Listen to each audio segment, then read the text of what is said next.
গাজীপুর দেশের অন্যতম শিল্পনগরী। অসংখ্য কলকারখানা, ব্যবসা প্রতিষ্ঠান ও ব্যস্ত সড়ক ঘিরে প্রতিদিন হাজার হাজার মানুষের চলাচল এই নগরীতে। সামনে পবিত্র ঈদ উল ফিতরকে কেন্দ্র করে নগরীর বিভিন্ন মার্কেট ও সড়কে বেড়েছে মানুষের ভিড় এবং নগদ টাকার লেনদেনও।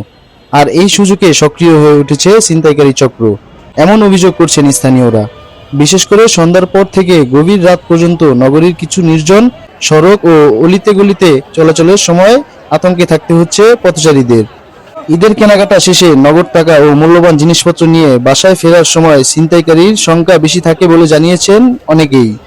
এই অবস্থায় ঈদকে সামনে রেখে নগরীর গুরুত্বপূর্ণ সড়ক ও জনবহুল এলাকায় আইন শৃঙ্খলা বাহিনীর টহল আরও জোরদারের দাবি জানিয়েছেন স্থানীয় বাসিন্দারা। ছিনতাইকারীদের জন্য তো আমরা রাস্তা হাঁটাহাঁটি করতে পারি না, চলাফেরা করতে পারি না। এই যে রাত্রে 11টা বাজে, আমরা তো অনেক ভয়ে আছি। তারপর অফিস থেকে কাঠ নিয়ে আসছি যাতে ছিনতাইকারী না ধরতে পারে আমাদেরকে। আর মনে করেন দিন দুপুর বেলা আপনি দাঁড়াই থাকবেন, আপনার কাছ থেকে মনে করেন যে মোবাইল এটা ওটা নিয়ে যাবে। এখানে নিয়মই এটা। অনেক অনেক হইতে পারে। এই যে গাড়ির ভিতরে লোকাল বাসগুলো যেগুলো, ওগুলোর ভিতরে বেশি চিন্তা হয়, তো হবেই। প্রশাসনের কাছে দাবি একটাই যে ওনারা যাতে ভালোভাবে দেখাশোনা করে, ডিউটিটা ঠিক মতন করে। চিন্তা জায়গায় জায়গায় চিন্তাই হইতেছে, কিন্তু আসলে প্রশাসন তো ওইভাবে কাজ করে না। যদি মনে করেন এই চিন্তার বিরুদ্ধে, সন্ত্রাসের বিরুদ্ধে যদি একটু কাজ করে তাইলে মনে করেন সুন্দর হয়। পরিস্থিতি যাতে ভালো হয়, সাধারণ লোক যাতে ভোগান্তি না পড়ে।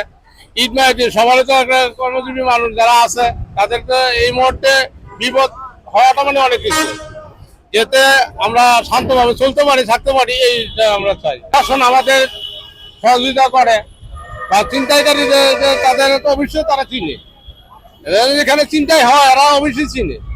তারা যদি এটা পদক্ষেপ না তাহলে তো আমাদের এই হয় না। ছিনতাইকারী বেশি, রিক্সও বুঝতে পারলে এগুলা আমাদের চাই যে ভালো মতো উন্নত হোক, যাতে ছিনতাইকারী কমে যায়। সামনে এখন তার ছিনতাইকারী আরো বেশি বাড়বে।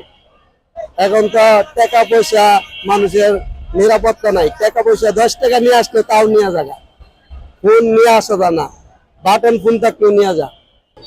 আব্দুল্লাহপুর থেকে চেরাগালি পর্যন্ত, বিশেষ করে এই জায়গাটুকুর মধ্যে অতিরিক্ত চিন্তাই হয়, অতিরিক্ত মোবাইল টোবাইল মানুষের চিন্তাই করে, হাতের থেকে মানে খাবার দিয়ে নিয়ে জায়গা। প্রশাসনের কাছে আমরা এতটুকুই চাই, আমরা যাতে সেফ থাকি, যাতে পাবলিক সেফ মতো চলাফেরা করতে পারে। ঠিক আছে, এই প্রশাসনের কাছে আমাদের চাওয়াই এটা। মামা যে চিন্তায় হয়, মনে করে গাড়ি চাল্লা ঢাকা বাইরে একজন উঁচা করে, আরেকজন মনে করে ধরা মোবাইল মনে করে লোর মারে। আমাদের সাথে মানে হয় নাই, কিন্তু পেছনদারের সাথে হয়। আমরা চাই সন্ত্রাস এদের থেকে মুক্ত চাই মামা, আর হিরোইনসি মুক্তি চাই।